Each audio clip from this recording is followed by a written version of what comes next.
न होते जगत में तो जग मरता संसार। बोलिए जय गुरुदेव। ये भाइयों और बहनों, हम और आप लोग सभी ये मुक्ति दिवस का कार्यक्रम क्यों मनाते हैं, मैं इसी के बारे में आपके लिए दो चार बातें बताना चाहता हूँ। क्योंकि देखिए, ये मुक्ति दिवस का कार्यक्रम हमारे लिए बड़ा सौभाग्य है। ये हमारा सौभाग्य है कि मुक्ति दिवस का कार्यक्रम मनाया जाता है, क्योंकि उस समय की बात है कांग्रेस का शासन चल रहा था और जीव आत्माओं के आने का रास्ता बंद किया जा रहा है। कांग्रेस का शासन था, उन्होंने आदेश दिया कि इन जीव आत्माओं को पकड़ो और इनकी नसबंदी करा दो, क्योंकि अगर इनकी नसबंदी करा दी जाएगी तो ये जीव आत्माएं इस मृत लोक पे नहीं आ पाएंगी। मगर पूरे देश में कोई भी सामने नहीं आया। बाबा जी सामने आए क्योंकि उन्होंने ये वचन दिया था हमारे लिए कि मैं मृत लोक पर आऊंगा और आपके लिए नाम दे करके आपके घर वापस ले लूंगा।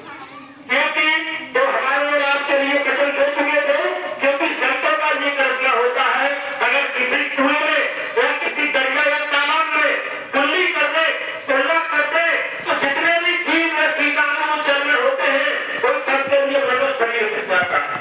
वैसे तो लास्ट वाली गाय और बैल की बताई गई है, गाय और बैल के बाद इंसान के लिए मनुष्य शरीर मिलता है। मगर संत महात्मा किसी पर दया कर दे, कुआं में या किसी तालाब में या दरिया में कुल्ला कर दे, तो उसमें जितने भी कीटाणु होते हैं सबके लिए मनुष्य शरीर मिल जाता है। तो हमारे गुरु महाराज हमारे लिए वादा कर चुके थे कि मैं आपके लिए सबको आपके देश ले जाऊंगा। उन्होंने एक ही आवाज आई थी कि हम आएंगे देश से जहां तुम्हारा धाम और तुमको घर पहुंचा दो एक हमारे ऊपर, क्योंकि वो हमसे वादा कर चुके थे कि मैं आपके लिए आपके देश में आपके राज्य में पहुंचा करके रखूंगा। क्योंकि इस काल माया का देश है, हम इसी को अपना मान बैठे हैं, इसी संसार को हम अपना मान बैठे हैं। बल्कि जहाँ के हमारा ये देश है, बादशाह और चैन है, उस समुद्र की पोती हमारी जीव आत्मा है, उस समुद्र में गिराना चाहते हैं। तो इस दुनिया में कोई भी सामने नहीं आया तो बाबा जी सामने आए। बाबा जी ने उनकी बात का विरोध किया, पूरे देश में कोई विरोध नहीं कर रहा था, तो बाबा जी ने उद्यम उठा दिया। ऊपर से आदेश आ गया कि भाई बाबा जी के लिए पकड़ करके जेल में बंद कर दीजिए, नहीं तो ये प्रजा को भड़का देंगे और हमारा काम अधूरा रह जाएगा। फिर बाबा जी ने कहा कि भाई जेल में क्या कहीं भी भेज दो, मैं मानने वाला नहीं, क्योंकि मैं इन जीव आत्माओं के लिए इनसे वादा कर चुका हूँ और मैं अपना वादा पूरा करूंगा। क्योंकि संत कभी झूठ बोलते नहीं, संत वचन पलटे नहीं, चाहे पलट जाए ब्रह्मांड। ये ब्रह्मांड पलट सकता है, मगर संतों के मुख से वाणी निकली हुई एक सार्थकता नहीं आती। जय गुरुदेव। जब ऊपर से प्रधानमंत्री का आदेश आ गया कलेक्टर के लिए कि जाइए मथुरा में और बाबा जी के लिए उठा करके जेल में बंद कर दिया जाए, बाबा जी के लिए मथुरा के कलेक्टर ने अपने ऑफिस में बुलाया था। बाबा जी जिनकी सफेद दाढ़ी वाले हमारे गुरु महाराज थे, वो स्वयं किसी भी बुराई को ना बताकर स्वयं अपने आप गाड़ी चला करके कलेक्टर के ऑफिस में पहुंचे। जब कलेक्टर के ऑफिस में पहुंचे तो कलेक्टर ने कहा कि भाई आपके लिए वीसा में जब्त किया जाएगा। गुरु महाराज कहने लगे कि भाई कलेक्टर साहब, मुझसे ऐसा कौन सा गुनाह हो गया जो आप मेरे लिए वीसा में बंद न हो।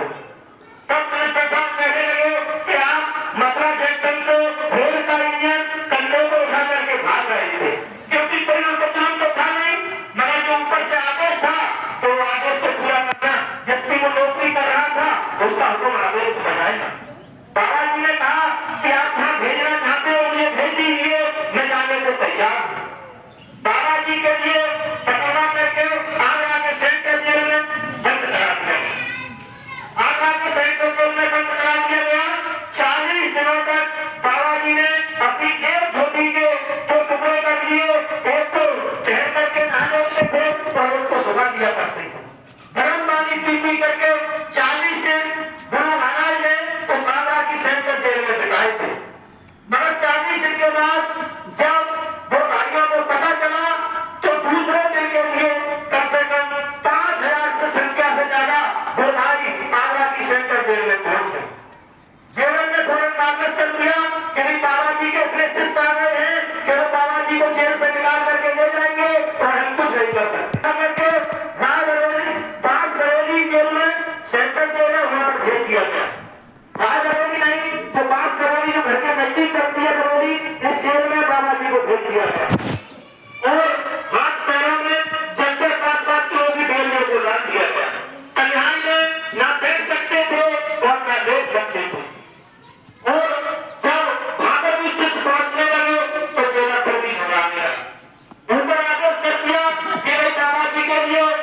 मत की जाए, नहीं तो इनके शिष्य यहाँ से भी निकाल करके ले जाएंगे।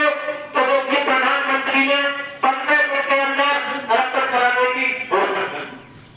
15 दिन इलेक्शन कराने की घोषणा कर दी, जब इलेक्शन की तैयारी होने लगी, बाबा जी ने जेल से एक छोटी सी चिट्ठी लिखी और उसमें लिख दिया कि बच्चों इलेक्शन होने वाला है और आप उसकी तैयारी करिए। मगर बाबा जी को कोई इलेक्शन थोड़ा ही करना था, बाबा जी को उनके लिए भड़काना था। सीबीआई जनरल डायरेक्टर उन्होंने जाकर के इंदिरा गांधी को बता दिया, उन्होंने बाबा जी अपने सिस्टम के लिए इलेक्शन के लिए अल्लाह कर रहे हैं। बाबा जी को फौरन बरेली की जेल से निकाला करके और दिल्ली की जहाज जेल में भेज दिया गया। वहां भेज दिया गया कि बाबा जी के लिए वहां पर जाकर के सेंट्रल जेल में बंद कर दिया है। मगर बाबा जी के लिए काफी दिन हो गए, तो बाबा जी जेलर अपने घर के लिए शाम के लिए जा रहा था, तो गुरु महाराज सामने मैदान में उसके लिए दिखाई दिए। रास्ते में मैदान था बहुत बड़ा, गुरु महाराज जब उसके लिए उस मैदान में दिखाई दिए, जेलर ने फौरन अपनी गाड़ी को पीछे जेल की तरफ को दौड़ाया और आकर के जेल का ताला खोला और आकर के देखा कि गुरु महाराज जेल में तैयार थे। जब गुरु महाराज को जेल में देखा तो जेलर चक्कर में पड़ गया। जेलर से खुल गया तो गुरु महाराज फिर वहां जब लौट करके आया और गुरु महाराज के आकर के चरणों में गिर पड़ा और क्षमा अपना मांगने लगा और कहने लगा, महाराज मुझे माफ कर दीजिए, मैं आपको समझ नहीं सका, क्योंकि मेरे ऊपर उल्टे से डंडा है और उल्टा हुक्म आदेश मानना मेरा फर्ज है।